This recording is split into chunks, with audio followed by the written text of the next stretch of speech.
So my technique was to get on and off as quickly as I could.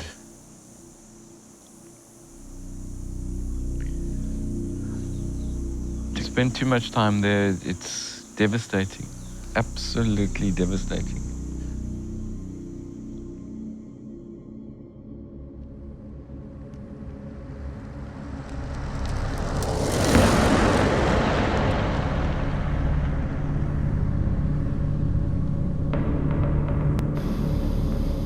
That's where they sleep, over here. Yes, it's their den.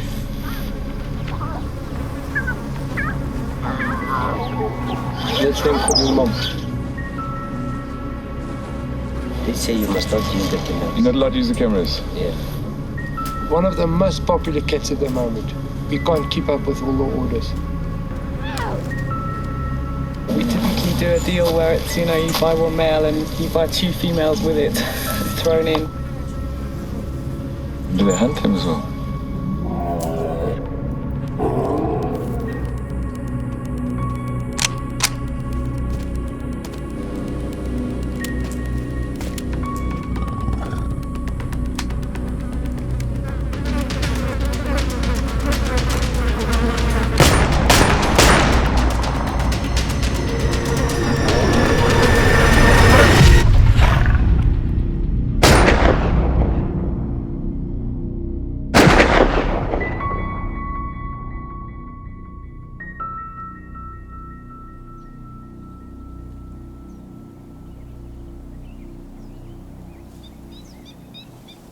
For me, part of the story, part of the narrative is brutality.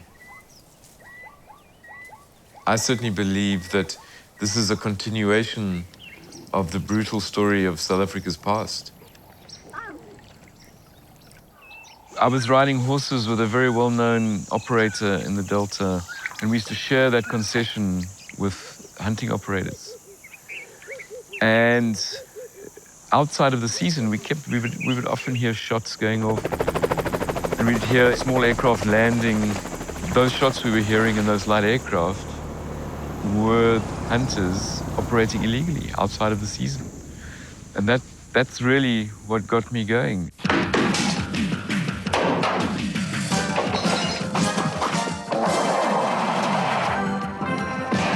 It was about the time of the Cook Report, which was the first real exposure South Africa and the world had of what was actually going on.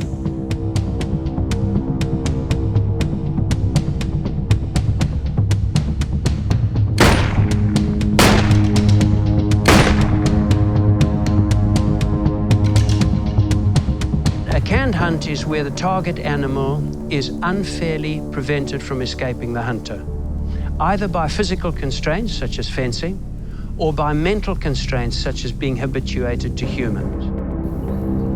I was involved with the Cook Report, in the hunt that was featured on the Cook Report. And that was through sheer ignorance at the time, greed at the time, call it what you like. And the fallout from that was that myself and my family in particular have been branded with this tale of the Cook Report and canned lion hunting. It's not a pleasant thing to have gone through. At the time, it was condemned by the entire industry, by the entire world. And all of a sudden, it's quite fine to do it now.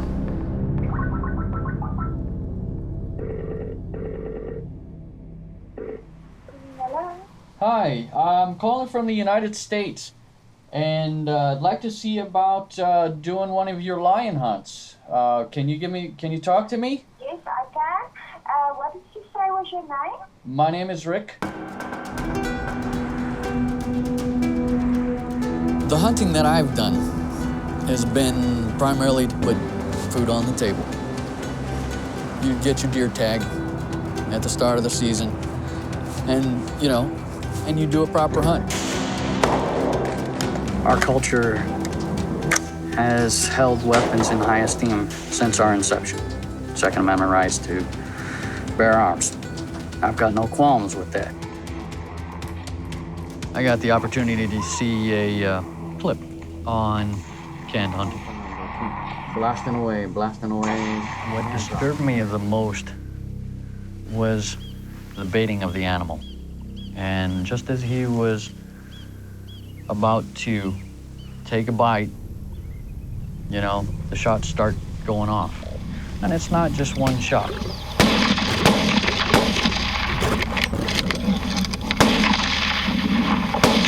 whoa, that's enough. 6 shots.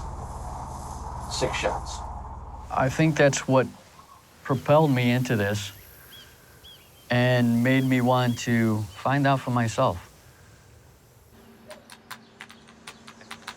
We do know that about 5-6 years ago, the South African government did try and do something about the predator breeding and can hunting industry.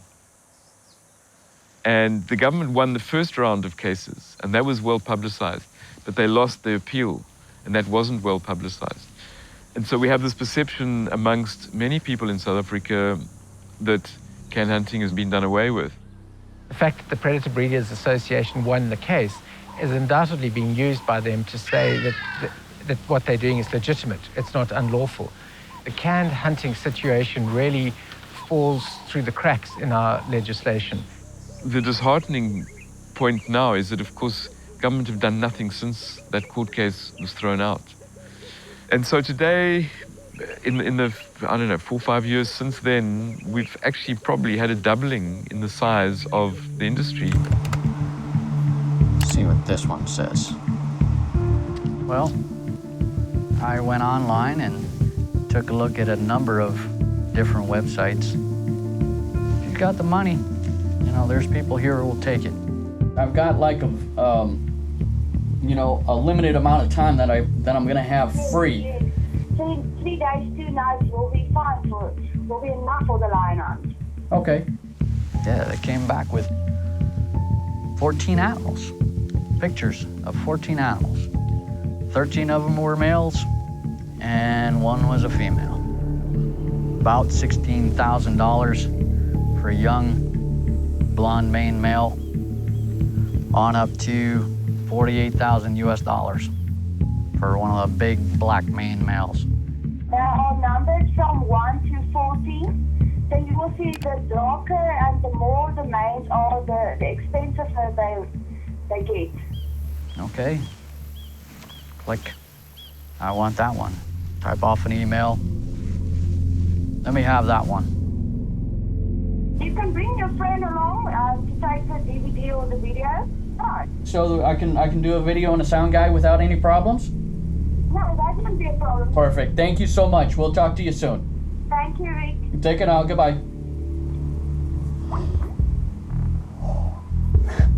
Holy crap.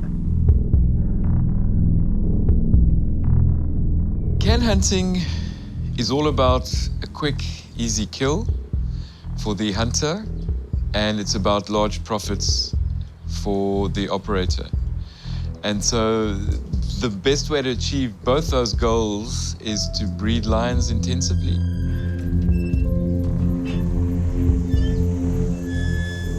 It's very difficult to get information on these industries. So it's one thing to hear the stories or to suspect, but it's another to actually go in and see it yourself and to film it yourself.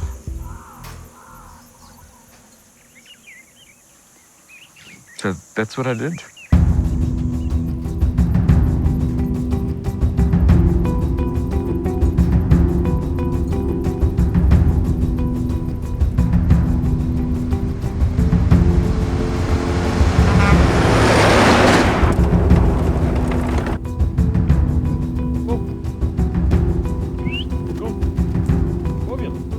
The more you interact with them, the more they will get used to you. But you never get a lion tame. Never. Because they're born to be wild. That mane's very black, eh? Yeah, it's very black, yeah. That's what makes it, you know, a nice lion. You know, the blacker the mane, the nicer they are.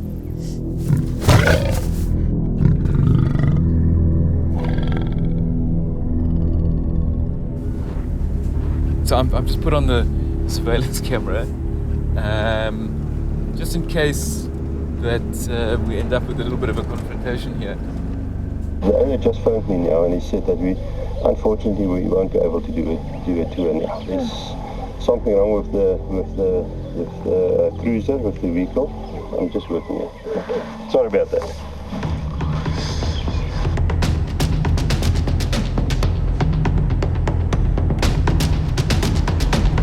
Hello. Hi guys. I'd like to see, is Mrs. Ingrid Swart here?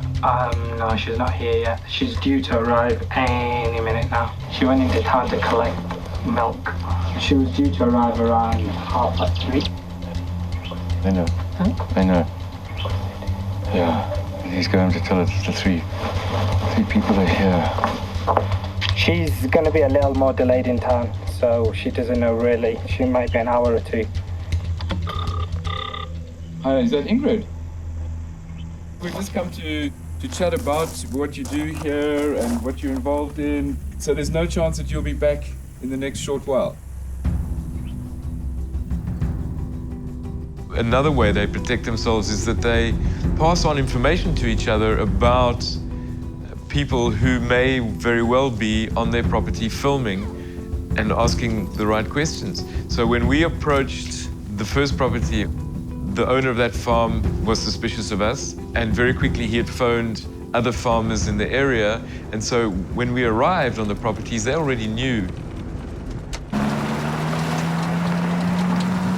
Coming down this road now, it takes me straight back, and I have very clear recollection of how awful this place was.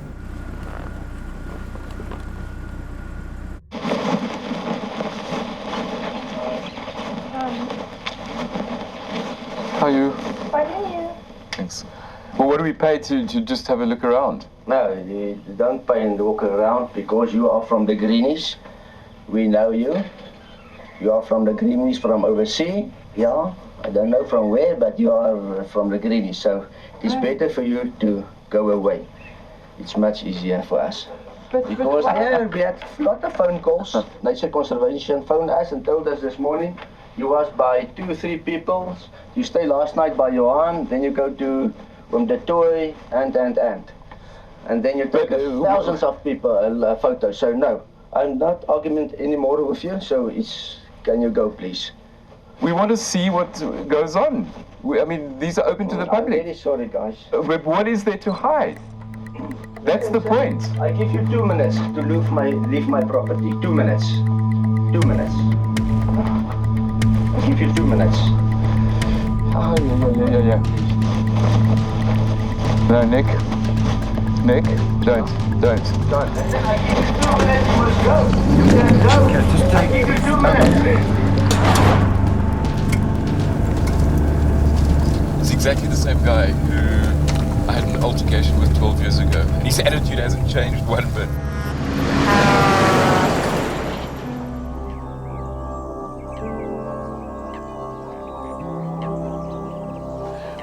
We're now on the property of Lions Rock, which is the only true wildlife sanctuary in the Free State province. 12, 14 years ago, this place was actually one of the worst of the predator breeding operations. And it was one of the first places that I came to and was able to draw the link between the breeding that was going on and canned hunting. We did a sting on the internet. They sold us a whole lot of animals, including a big male white lion for, back then, $130,000. And I was able to match the image they'd sent us and the picture that I took right here. They were selling this facility as an educational center and as a sanctuary. But I'd been tipped off that, in fact, it was a canned hunting operation. And what I had to do was try and find where the actual breeding center was. And I managed to get some information from one of the staff on the farm. And I just asked him, where would I find the breeding lions? And he said to me, take that road which says strictly forbidden. That's where the farmer's house is. That's where all the lions are.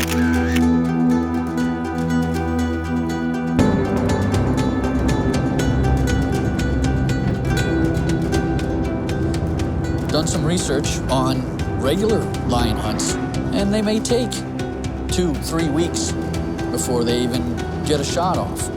Whereas what I'm doing is I get there on Monday, Tuesday I tour the place, Wednesday I get my lion. It's like, bring them in, shoot them down, ship them off. It's entirely too easy. Is the industry still growing? It's definitely still growing, yeah. Remember, most of these predators are going into the hunting market. I mean, I can prove it with the amount of permits that are being issued at the moment. So, yeah, it's a big industry. It's a massive industry.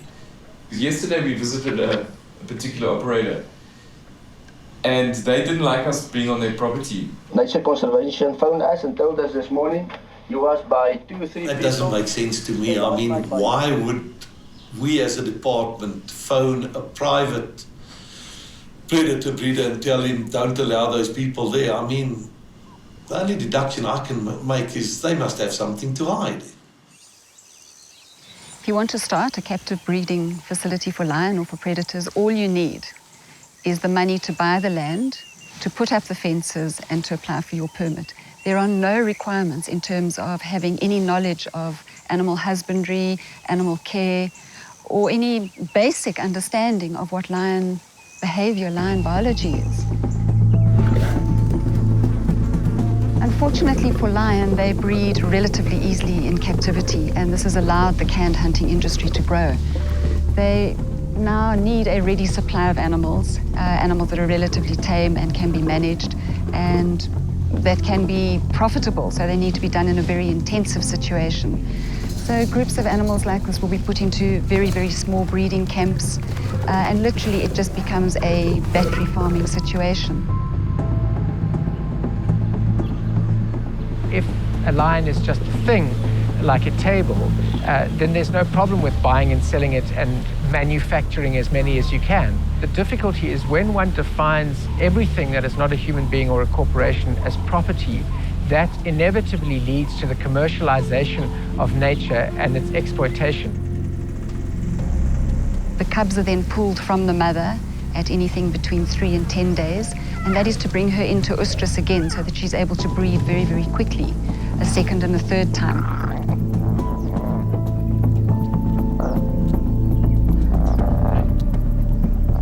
So she's breeding many, many more times in her life cycle that she would be doing in the wild. You're actually wearing her out, you're exhausting her. And there's also, it shows that the cubs bred under those intensive situations are becoming progressively weaker. They're not looking to have genetically healthy animals. They're looking to have as many animals as they can to pump into the industry. The stress that these intensive bred animals live under is unbelievable. And we are sitting on a time bomb. It's not illegal, unfortunately. It's very unethical and completely against the animal's welfare, but it's not illegal. And the lion farmers know that. So they generally do as little as humanly possible for these animals. Breeding wild animals is no sin. It is an international accepted norm. They do that with buffalo and with roans and with sables and with crocodiles, but no one complains about that. They complain about lions because the lion as a species has this special position in the mind of people. He's the king of the animal kingdom and he's the icon of wildlife. But that's only a perception in people's minds.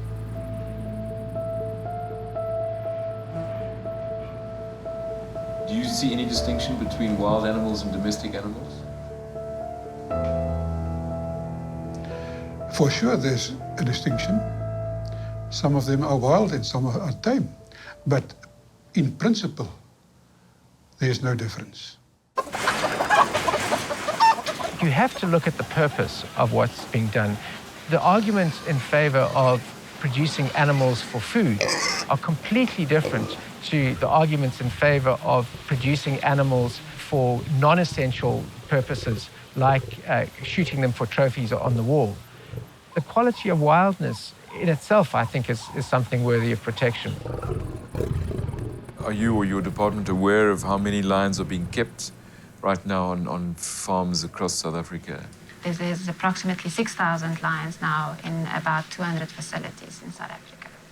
The department's aware of certain segments in the international community that is opposed to certain activities involving captive bred lions.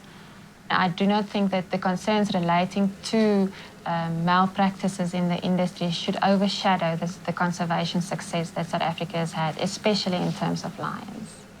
So, I mean, in short, intensive breeding of lions is acceptable? It is a regulated activity, so yes, it is something that will be authorized, provided that certain conditions are met.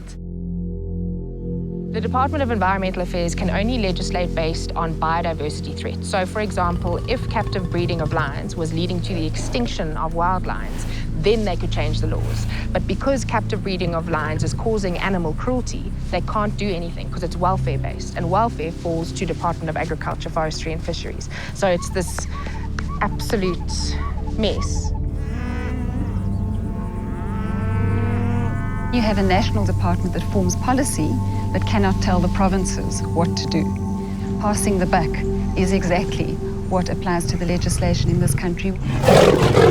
These are animals which ought to be wild, but because they've been removed from the wild, are effectively domestic, but aren't properly covered by the legislation dealing with domestic animals either.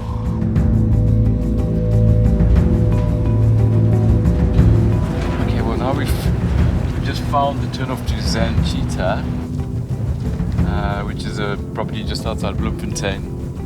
And I haven't been here before, but I believe that they have a number of different species of cats, including lions, that they are breeding. We don't breed.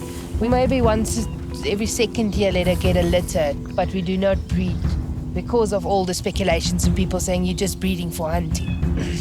And we don't. That's not what we want.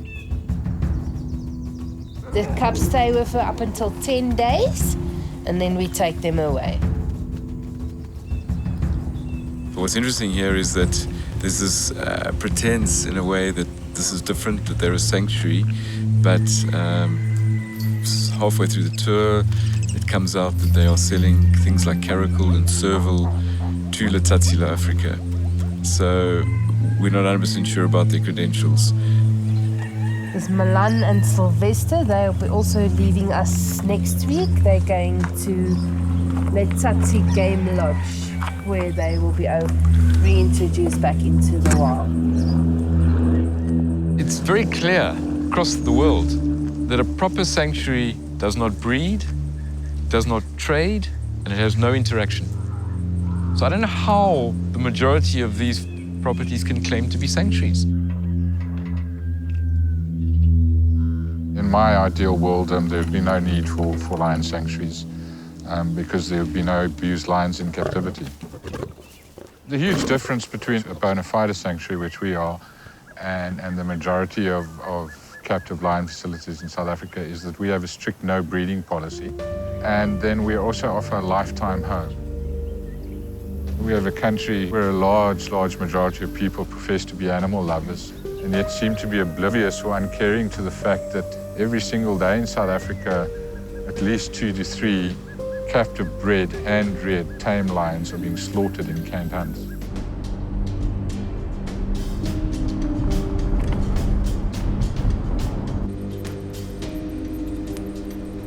I've got 2 black breeds, and I've got the white lions, and I've got brown lions, and the 2 Bengal tigers.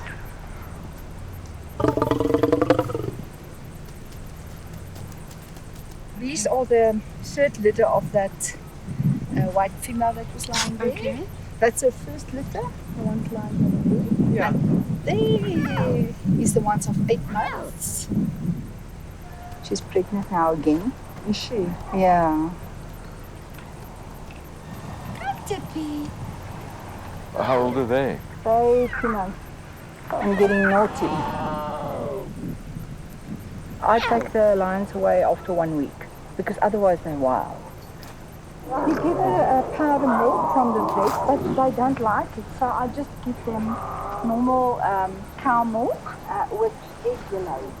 Because, you know, they're now like my dogs, you know. Oh, no, no.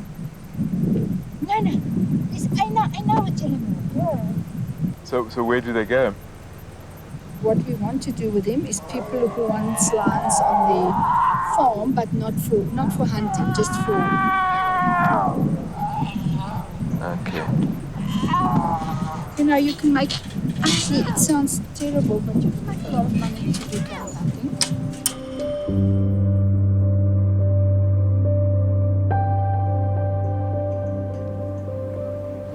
I think a lot of these owners actually don't want to find out anything more. They actually love this concept that they have these wild animals around them and that they can play with these babies. Naughty, naughty, naughty, naughty.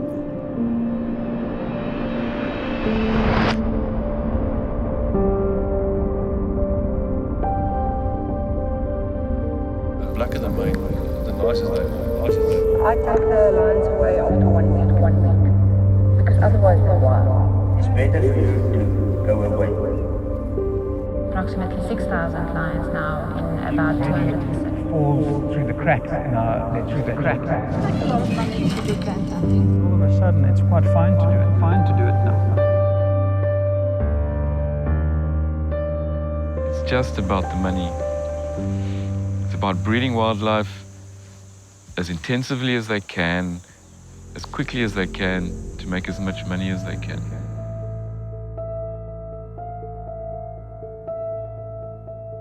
Predator breeding and can hunting took hold in South Africa because there were a number of factors that were in place. One is we have private property laws. This is my land, I can do what I want to do behind these fences. Number two, biblical issues. There are a lot of people who point to the fact that man has dominion over all other species, and because of my religious views, I can do this. Thirdly is, remember, a lot of these people involved in these operations came out of the apartheid era. And these are people who had no regard for human rights. So to ask them to make the leap from having no regard for human rights to consider the welfare or even have a consideration for animal rights, it's beyond their frame of reference. Maybe predator breeding, can hunting is one of the offshoots of that period in our history. So this is a female lion then, yeah? This is the female. Yeah. Just gotta unfold them. Wow. When I visited the taxidermy place prior to getting up to where I was to do my hunt, that place was incredible. I mean, they must have had the skins of over 1,500 animals. It's a half mount, so the client hasn't got space for it, so it's being hung on the wall, you know, jumping out as it's about to attack. There were so many animals. It was amazing to see. You know, a little bit disturbing. Mr. Gaboon over there, he's got his hands out. He's going to have a wooden tray on it for business cards. We do wonderful things for everyone. That one's dragging a bushback. It's a beautiful pose on the lioness. It's a very natural pose. That's what struck me about the lions that I saw in that taxidermy place. They weren't scraped up. They weren't scarred. A lot of times when you watch the videos, the males are just like all gnarly looking. You know, they've got scars on their nose because they've been fighting over either females or they've been fighting to take over a territory. They've got scars on them. These animals are pretty, like they were done up nice. They didn't have any bush history.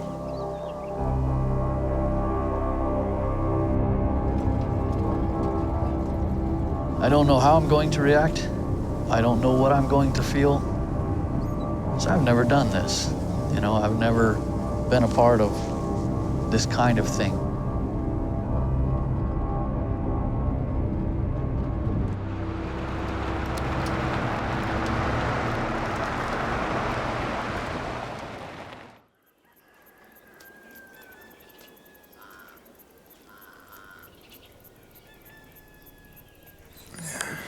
Morning. It's Saturday the 7th.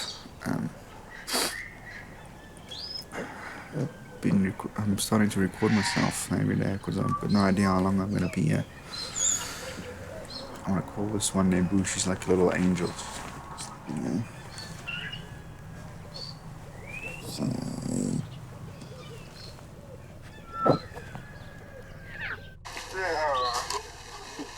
Up to date, I've worked at 2 of these places, and the first time I've got introduced with these breeding farms, I thought that it was all for conservation and very ethical. It had always been my dream to come to Africa anyway, but I got to a point in my life, I guess, where I got fed up with touristy holidays and I wanted to give something back, and I thought, well, I've always been a cat person. For 30 days, you pay me, it was $2,800 US. They would house up to 35 volunteers at the stage, and there's not a lot of work for all of these volunteers.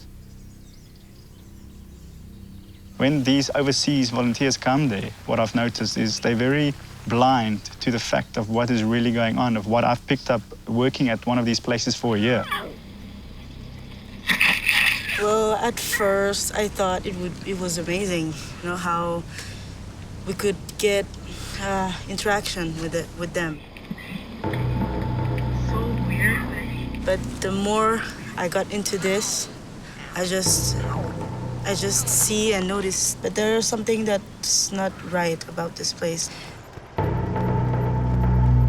These places were saying that they were taking these lions and putting them back into nature, and it was also that the lions are on decline in Africa, and they're using these breeding projects to put them and house them back into conservation. And when do you take them away from the mamas? We usually do it at about 2 weeks, but these guys were an exception. We took them off for 3 days. The cubs are then taken away, and that produces another whole industry in itself, in that you then have these orphaned cubs that are put out on adoption, that become part of these intensive volunteer programs, and young, keen volunteers come in and believe that they are rearing an orphan lion cub and that they are contributing to conservation, when in fact in many sad cases all they're doing is rearing a cub that when the right age and no longer good for photographs and to pay and play, then gets put into a hunting situation.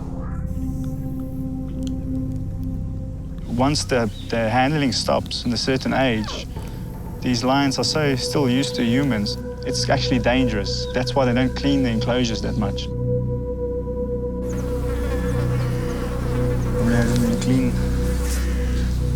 in a few months, I would say. 2 months, 3 months.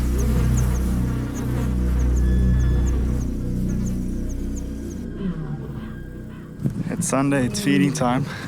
As you can see, these 7 lions in a small enclosure. It's just harsh to see this.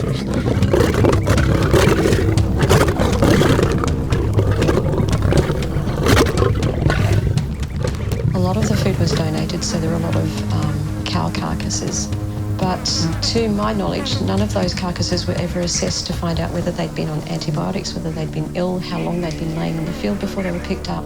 So, you know, who knows what we were passing on to the animals.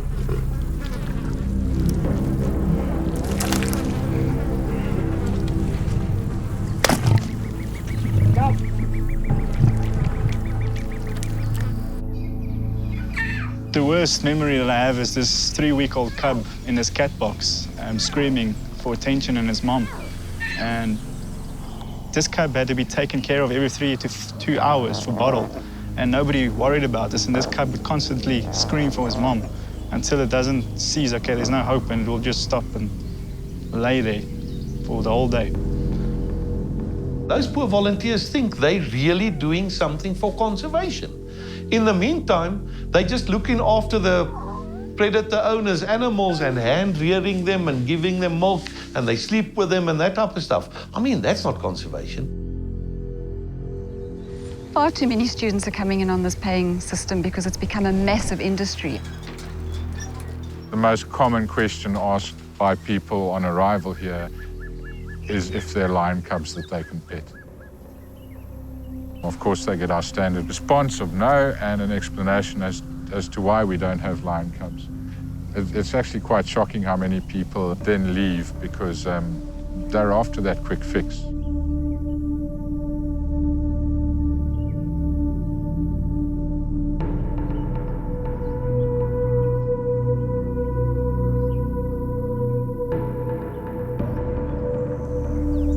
Everyone wants to pet a lion cub, everyone wants to play with a lion cub. They want a photograph of themselves on Facebook with a lion cub. And the wool is pulled over their eyes. They have no idea in many cases.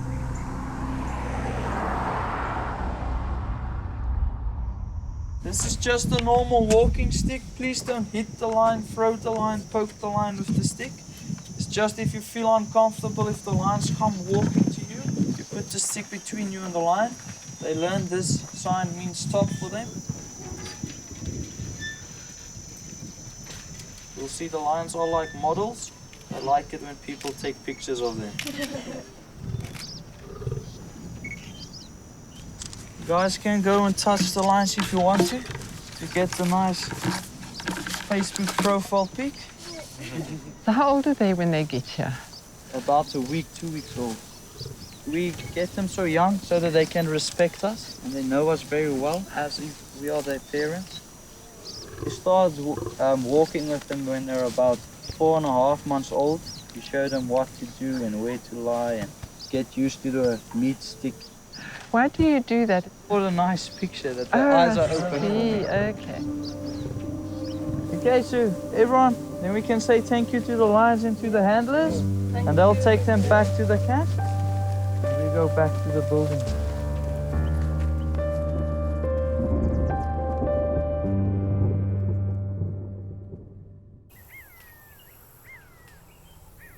Why did you come to work on a place like this? Because we don't have lions in Germany. It's amazing. It's a wonderful experience. Can feed them and can I stimulate them, I can touch them and hear the sound in the night, the roaring. Yeah? It's like an earthquake. I'm always very happy when I hear it. So how many lions have you got here? I think it's around 120 at the moment. If you're holding them and they don't feel like you're keeping them tight, just let them go and let them run around, let them explore. You're more welcome to touch them and let them sit on your lap. Just have fun. How many volunteers? We have about 25 on this. 25 volunteers, okay. Yeah. So yeah, they usually adopt a cub, then they pay an amount of money in each year for the food and the vegetables and all that. We keep them updated how the cub is doing, sending pictures and all of that. And then usually they come back the next year and walk with their lion. So you all volunteer? Yeah. Norway. Norway? All from Norway, And you? okay? Norway. All Norway. All Norway. And how long have you come for? 2 weeks. 2 weeks. And then we paid 12,000, I think, Norwegian crowns. Well, that's mainly what Ukutula is all about. It's about our research. We are working hand in hand with many universities also around the world. South Africa, we've got Onderstepoort, we've got Germany, we've got no. I can't remember. All the letters are there in the office as well. We have a project on lions, which is, there are two elements of it. The one is about TB in lions and how this might be affecting the lion population. And the other one is understanding the reproduction of lions. Probably 20 to 30 lions are needed in order to undertake those neuroendocrine studies. If you ask me, are they breeding lions in order to have more lions to do something else with them, I have absolutely no idea. So you have no idea where the older lions from Ukutula go? I mean, I would hope that they are housed and looked after until their old age, and in their dotage they die. But I don't know what actually goes on, and I don't think it's my business to get involved in that. If I was aware at all that lions were mishandled in Ukutula in a way that I saw as being unacceptable, I would have nothing to do with conducting my research in that environment. Sometimes we put them in their own enclosures, sometimes we sell them to other breeding centers and predator parks all over the world. But before we sell our lions, we first find out what's the history of that place. Lots of research going into that. And they're also signing a contract saying they're not involved or will ever be involved in any canned lion hunting that's taking place. So we try everything possible to keep our lions safe where they go. But why have you got so many? It's just for the research. We're not breeding lions for tourists. It's just for research. The tourist that's coming in is just a byproduct. Sorry, if I can just bother you once more. I didn't want to do that in front of everyone. Saw you with the video camera. Just if you use any of your footage onto your social media or anywhere, if you can just contact us so that we can give you a release form. We've had instances where our footage has been used and we've been misrepresented. The feedback we get from most of these facilities is that we don't breed and that we're not involved in canned hunting. So of course that begs the question, where do all these cubs come from? And where do all these older lions go?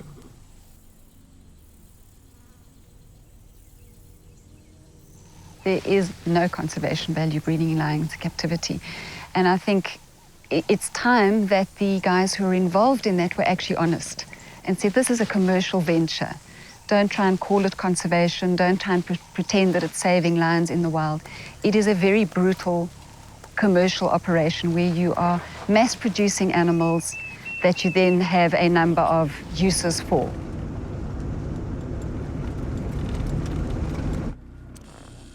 A lot of my work has been based on informants. And about 5-6 years ago, I got a call from a policeman, someone who works within the Wildlife Crimes Division, and he told me about the lion bone trade. The whole lion bone trade is based on age-old concepts of traditional Chinese medicine. They had a whole section dedicated to what they call tiger bone wine. And really what that meant was taking a tiger carcass, submersing it in a liquid, and that fermented, and the potion that came off that was then sold as a medicine. The Chinese banned the trade in tiger pots back in the early 1990s. And so there has been a scarcity of bones of tigers to go into these vats. The past 2 years, the lion bone industry has boomed. People have even started digging up lion bones of lions that were hunted, let's say, 20 years ago. We're on a weekly basis issuing CITES export permits for between 70 and 150 carcasses that actually leave the country. We're aware of the lion bone trade and the extent of it. At the moment, the department regards it as a sustainable activity. The bones are obtained as a byproduct from the lion hunting industry.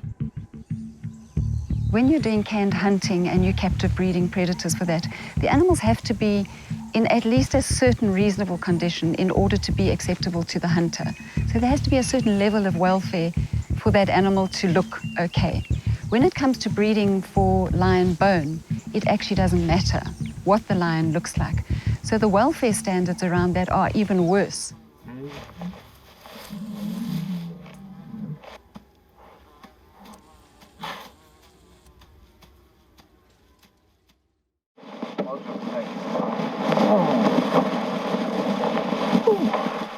Hi there. My name's Rick. Rick, welcome nice to meet you. Welcome you guys, Yeah. welcome. Thank you. I'm going to show you guys your rooms. All right. And you can have something to drink. So you got folks from all over the world then, I take it, huh? Yeah. American, European, Czechoslovakia, Russian guys. In about 2 days we've done 23 plains game and 2 lions. Wow. Wow. So you were quite good. Yeah, welcome you Thank guys. you. Welcome. Appreciate it. Cheers.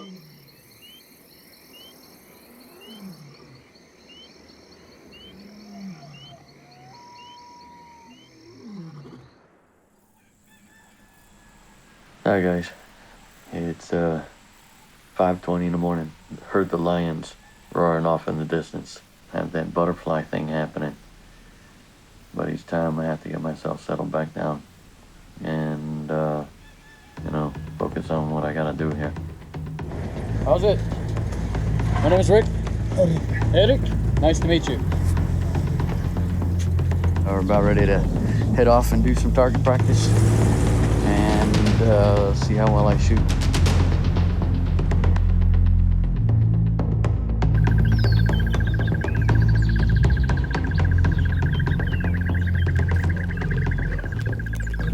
You know, we went out into the bush initially to try and understand Africa, the real Africa, and found predators, first of all, so I fell in love with lions. These big predators drive everything else below them. And when I started discovering that, I realized that if you pull a lion out of a system, there's the potential for these large ecosystems to collapse. We've lost 95% of our lions in 50 years. We're losing a rhino every 10 or 11 hours. It's a bloodbath out there. This stuff will be gone before we even know it. And it's much more important than we think. It affects the very fabric of this continent. We've said to our children, think 100 years when you are long gone. Would you be happy to hear that there is no lion in an African bush? And then once they feel the sadness of it all, only then can they be able to step up and play a role and play their part in conserving our animals.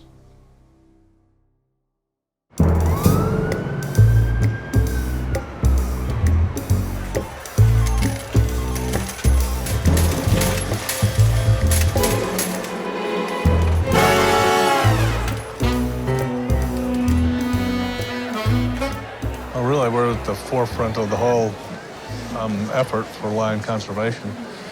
A lot of people talk about conservation, but hunters are the real conservationists.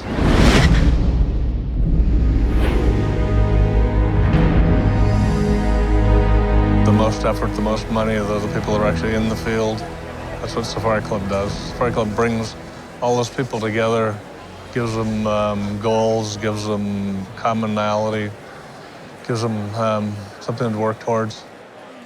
So Safari Club International is the largest, certainly American hunting organization.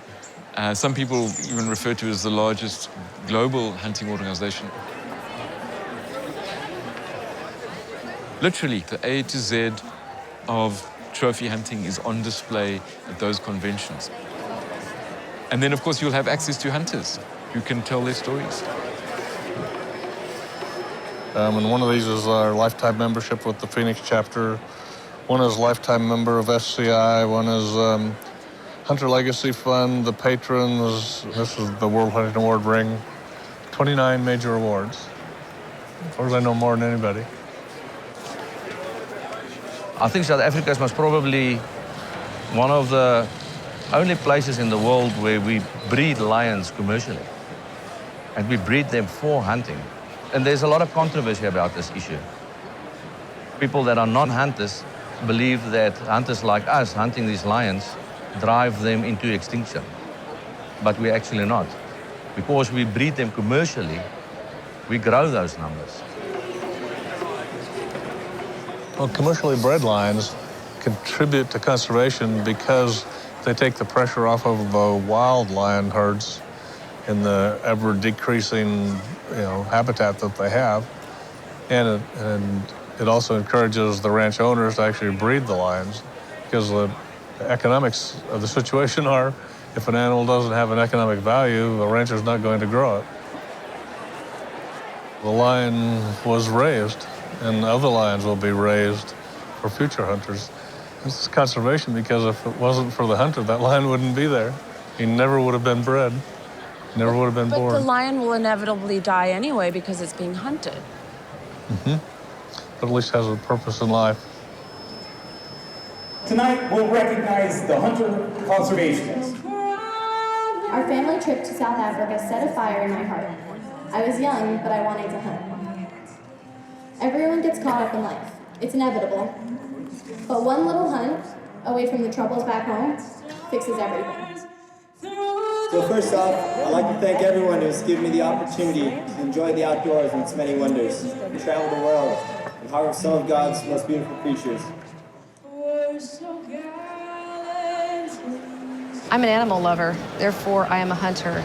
I realize that wildlife is a very precious thing, and every hunt that I go on, it's not about the kill. It's about the full experience. It's about getting to know the indigenous people. It's about seeing the wildlife and appreciating them. And then when the time comes to hunt and to pursue a certain species, it's the oldest animal, and it's gonna die a certain death at some stage. Why not take that Cape buffalo and that meat and give that to the people and enjoy the experience and the adventure and the thrill behind hunting one of God's most incredible creatures, and to see that full circle of life and how we play that role in wildlife conservation and humanitarian efforts, that's the greatest reward. It's not about killing an animal, it's about the experience. And of course, I've seen grown men cry when they shoot it. Yeah, you get emotional. That's what real hunters. That's the difference between a hunter and a shooter. Hunters don't kill animals because they like to kill things. It's not like we're mass murderers that just enjoy watching things die. It's not even remotely like that. It's I can't describe it.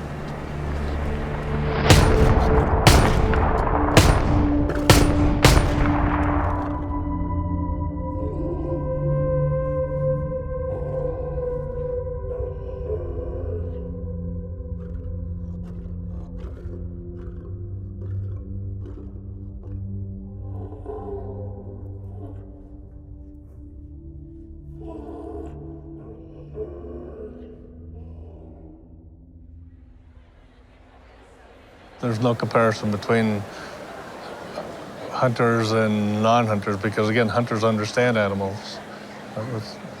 That's our life. To be a hunter, you have to understand them, you have to appreciate them, you have to know things that the average public doesn't have a clue. Yeah, I'm an animal lover. I love animals. We have 4 dogs.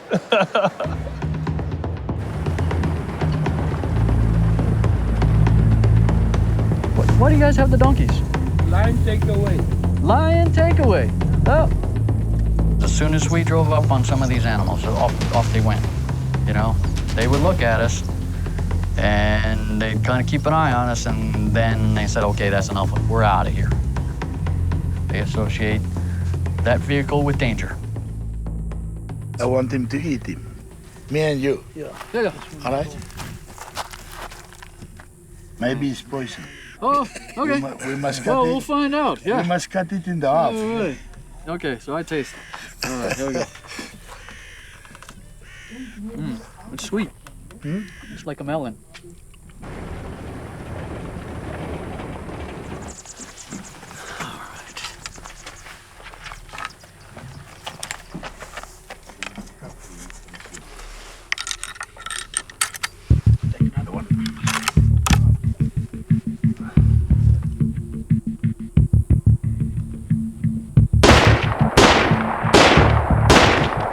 The professional hunter was describing some of his former clients. They had folks who couldn't even hit that target. It was only 50 meters, 50 yards. You know, they couldn't even hit the broadside of a barn. You've got no business being here unless you can handle the weapon properly. All right. Do you guys feel comfortable with this? Yes. I just want to go back to the lodge and show you on the lion. On that lion? Oh yeah. Where the shot placement, where's the shot? best shot placement? All right.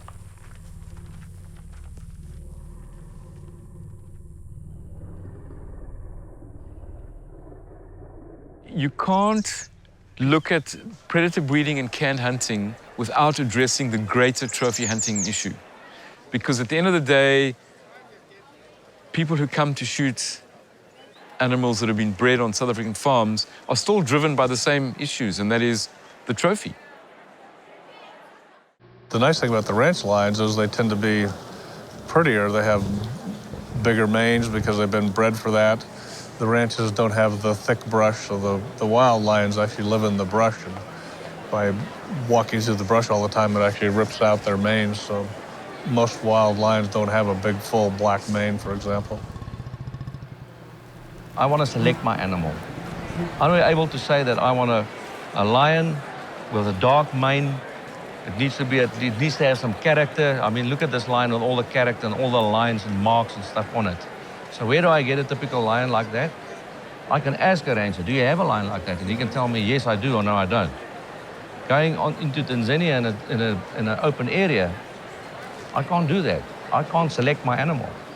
If I'm a keen trophy hunter and I want to have these on my wall and tell a story about them, I want to be able to select them well. What we call ranch type hunts, you know, those hunts have certainly become more acceptable in today's world.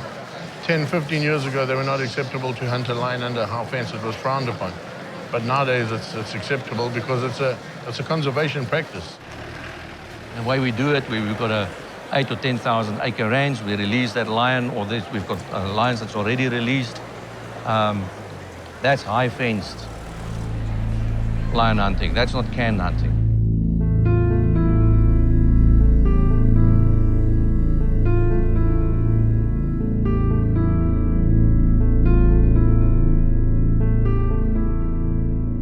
In the interview with the Professional Hunters Association, they spoke very clearly about we are against canned hunting. So you ask them, well, what is canned hunting?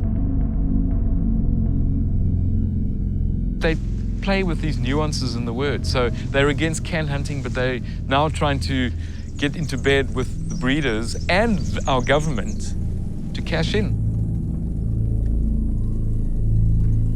I don't think it's going to stretch anybody's imagination too far to realize that rapidly, and with rare exceptions, all forms of hunting is becoming canned hunting. These animals do not have infinite space in which to escape. You know? It feeds into the whole advertising campaigns which you are seeing at the moment for trophy hunting and trophy hunters, is that your kill is guaranteed.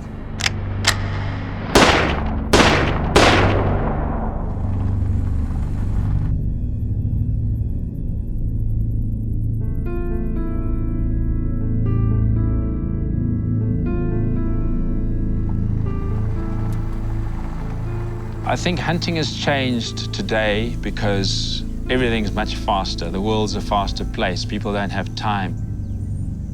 In a sense, the instant gratification has brought rise to things like the captive bred lion shooting, as we call it. Hunting's not a term I'd use there. I've done a lot of wild lion hunting, but I do know people who've done captive bred lion hunting, and I think that there's an enormous difference. Sadly, what's happening within the hunting industry is that there's the commercialization of hunting. You know, these guys come on a 10-day safari and it's only considered a good hunt if they've shot 15 animals. The captive lion industry and the canned lion industry have actually created a completely new market. The hunter who will go to Tanzania and spend huge amounts of money on a 21-day hunt, knowing that he may not even get that lion, is a totally different market to the market that comes to South Africa, who pays the money for a guaranteed hunt, and he can get lion and whatever else he wants. People don't want to go and hunt wild lions and prefer to do these captive bred lions because it's a guarantee. I mean, it's a slam dunk deal. You're going to get one. There's a number of professional hunters that feel like we do, who are absolutely disgusted in what's happening with it. And unfortunately, we're the minority. When you confront them, they all talk about how much money they're making and that these lions will one day be put back into the wilds, and you know it'll help the wild lions. We don't see that at all. It is possible to reintroduce lions that were bred and raised in captivity into areas that lions became extinct. The captive lion population might become the savior of the African lion species.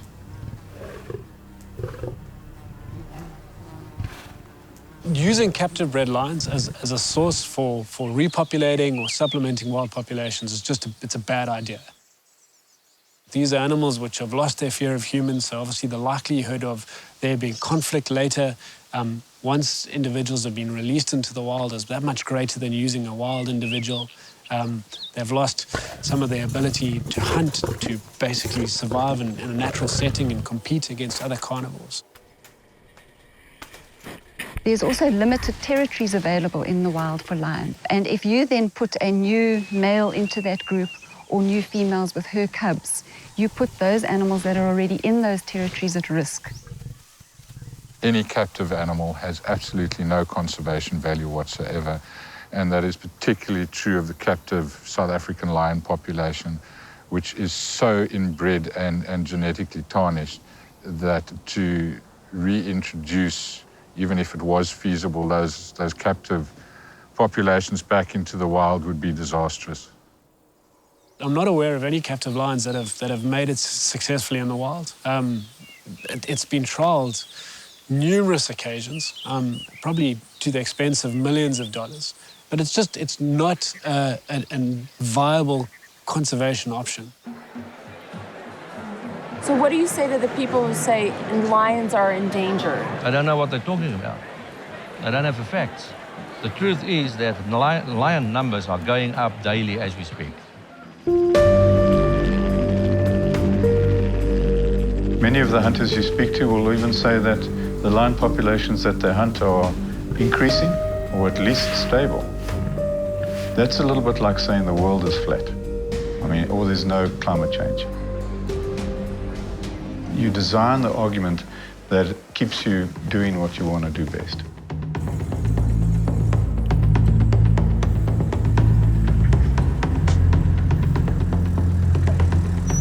All right, here we go. Let's go take a look. If you got a broadside shot, I want you to shoot a lion here. In the shoulder. In the shoulder. The reason why they were saying shoot him in the shoulder was so that you would disable him. So that way he could not charge. If you shoot a bad shot in this area, the lion, there's a possibility of more than one shot. And we want you to kill the lion with one shot. If it happens that a lion end up on one of us, don't shoot. Please don't shoot. Always go down on your knees to get the. They wanted you to feel as the lion that you were in the worst kind of danger, like you were going to die if you didn't shoot this animal. Always expect the unexpected. If the lion charges, don't run, guys. Please don't run. People stay close as possible. Yeah, stay. You will be always between me and Quibus. If a lion charges, keep on shooting. Even See the lion's laying down and the ears back and the tail is wagging. Then you must this know. lion is angry. Can I take a breath? Yeah. No, just be prepared. It is a lion, and it's not tame lion. The amount of money that a hunter spends with us, on average, is $20,000 per hunter. On a photographic safari, the average that we can maybe in the same amount of time get from a guy taking photographs, maybe $2,000. So 10 times more money from the hunter than from the photographic safari guy. So the economics is there on the hunter side. We talk about sustainable use and we talk about the wise use movement. I think they've both been hijacked. I mean, those terms I don't think were originally intended to represent a kind of opportunity for people to, trophy hunt or to carry out sporting activities. You cannot stop hunting ever because it puts a value on the animal. It makes it worthwhile.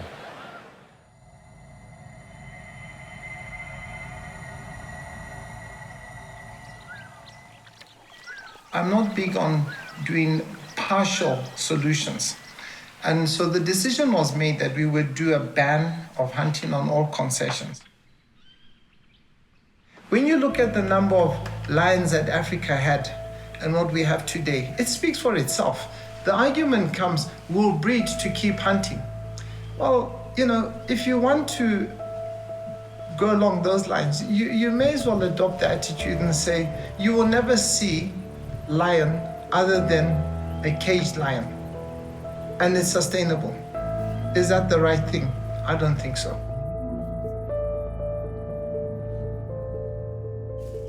They've had 20 years now to look at the two land use options side by side. And they've made a very rational decision based on conservation, economics, and benefits to the communities and the government by comparing the two. So you don't have to get involved in ethical debates, moral debates, philosophical debates. They have the comparison, and for them, photographic tourism is far more beneficial than trophy hunting. Tourists who come here to hunt, they are of great value to our tourism sector, as long as, as long as the hunting that they do doesn't negatively impact on the reputation of the rest of the sector. If trophy hunting can contribute positively to the conservation effort, it should be retained and it should be done in such a way that it is understood and appreciated by the public, including tourists who want to visit South Africa for the safari experience. The tourism industry in South Africa is worth around about 95 billion a year. So it's a sizable industry and it's a big chunk of our total GDP. Of that, the hunting industry is about 1.5%. So it's a very, very small portion of the revenue. And then the canned lion hunting industry is a portion of that. 1 in 7 South Africans is directly dependent on the tourism industry to put food on their table. And my concern about the canned lion industry is that it potentially can damage brand South Africa in such a bad way. Why risk brand South Africa and its reputation and the livelihoods of 1 in 7 South Africans for the benefit of a few individuals?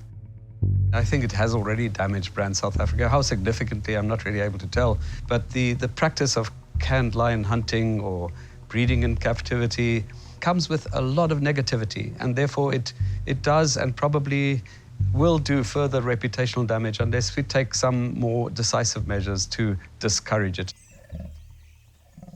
The one thing that I would say to anybody about our lions is that they are better off being seen with our eyes. We don't want to kill them.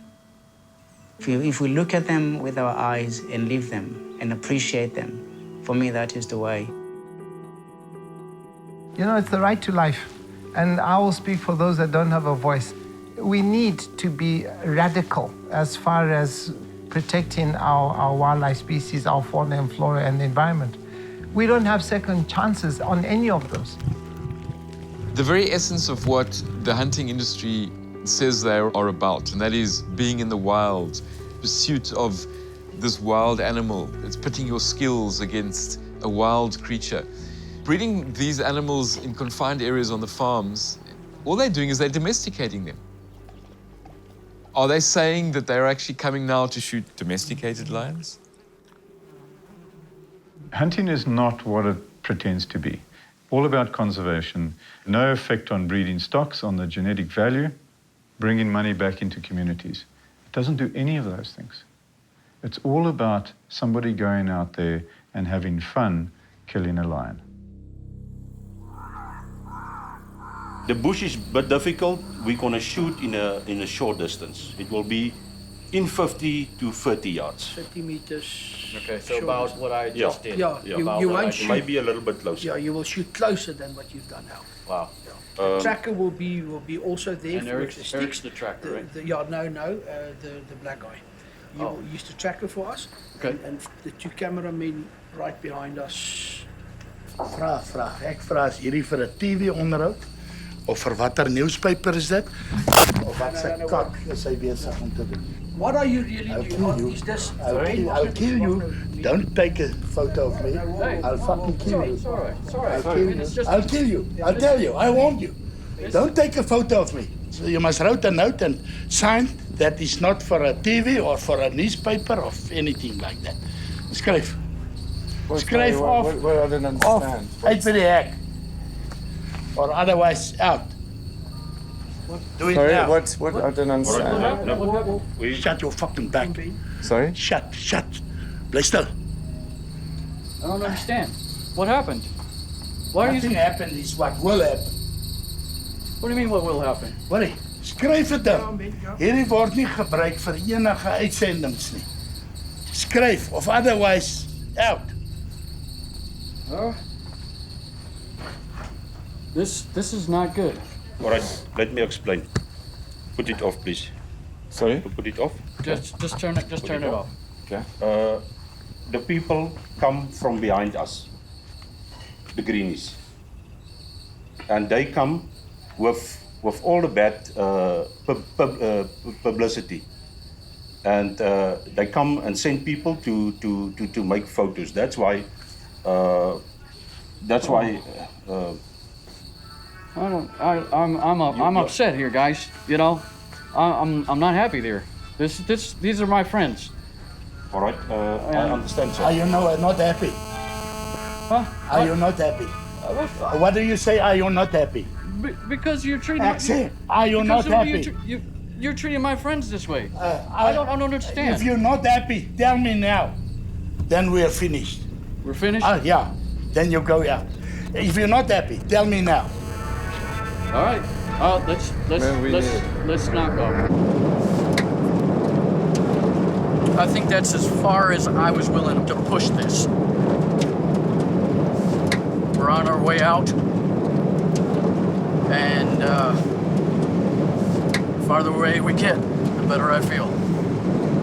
Even after I pulled the plug, they were still, you know, can you give us any extra time? I will say 2-3 hours, 2-3 hours, but then we must go. And then there's only one way, spot with the vehicle, get off and do the shooting. I will say maximum 3 hours, then he can be on the road. The folks who come here, knowing these animals are in an enclosure, knowing these animals have been hand-raised, and yet still pull that trigger,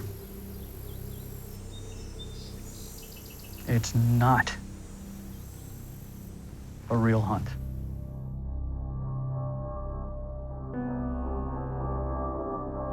Right from the beginning, the idea was that he was never ever going to shoot the lion. But we certainly needed to go through the process to find out what happens on these properties, what they're about.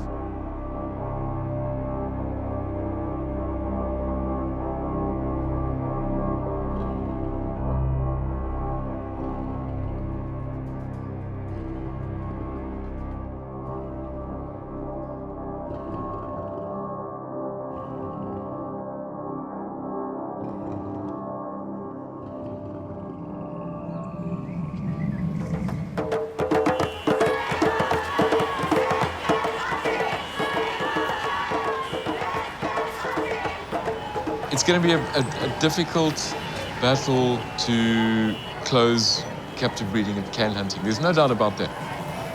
I don't know how, honestly, the South African government is going to be able to tackle this, but ultimately they are responsible because it's the lack of regulation in the early days or the lack of law preventing canned hunting from developing in the very early days that has allowed proliferation to the point where now we're not talking of a few hundred animals in captivity, which would be a huge challenge anyway. We're talking of 6,000 to 8,000 lions in captivity in these canned hunting facilities. What are you going to do? You're going to create sanctuaries. Are you going to then sterilize every last one of them? Personally, I think the whole lot should be euthanized. And however terrible that might sound, what is their value to us today, honestly? You know, euthanasia is the quickest short-term solution. But if the government and the conservation authorities were really serious about closing down the captive breeding industry, then to institute a ban on captive breeding would see the natural death of breeding farms. Our first step is to be in one mind as a country about whether we want this. Is this something that we feel proud of as a nation? My feeling is, I'm not proud of it. If we're very proud about our continent, about our community, about our animals, only then can we protect it. I think we should consider stronger measures to control, if not to ban, breeding of lions in captivity, because we simply don't need it in terms of our conservation effort. When we talk about demand reduction, we are talking about turning off the taps of those people who are coming to buy the trophy hunts. I can't have this discussion in South Africa. The trophy hunting industry mostly are on sides with these breeders and these hunters.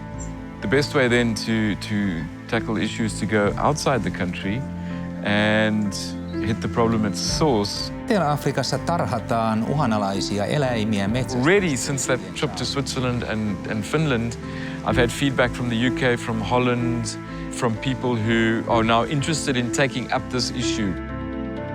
I want to announce that Australia is committing to be a leader in ending the insidious practice of canned hunting. I have signed an order to prevent the importation into Australia of African lion parts and remains. This order will take effect immediately. It is part of the global movement to end canned hunting forever. If the hunter cannot bring his trophy home, you'll find out very quickly what this industry is about. You know, clearly of the great evils you can imagine in the world, putting a wild, at heart, predator into a confined area is one of them. Then, selling a safari hunt to shoot it is another. I think we have to regain the moral high ground on this. We have to recapture the term wise use and sustainable use, and we have to reinterpret it for the world that we wish to see rather than the world that we currently inhabit. Well, we're at that tipping point. We had better decide what we want to do. Up until a few years ago, we referred to lions as lions. This country, this industry, has ensured now that we have to differentiate. We have to talk about wild lions. 5, 6, 7 years ago, I mean, all lions were wild. What kind of a legacy is that?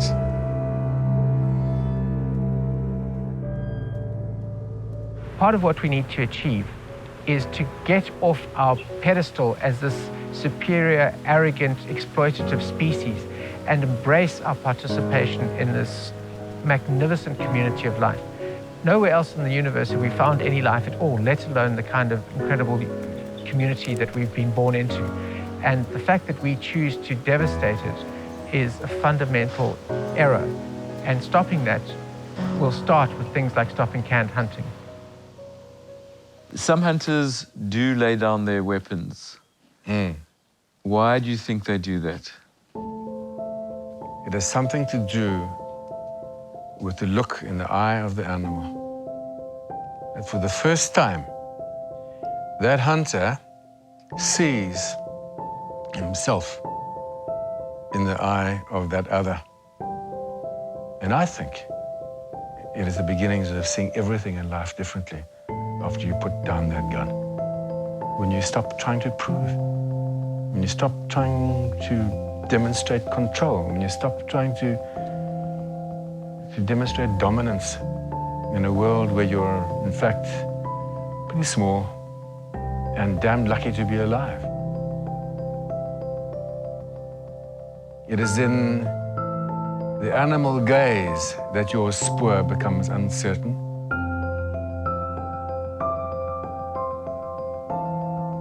That who you are is shaken.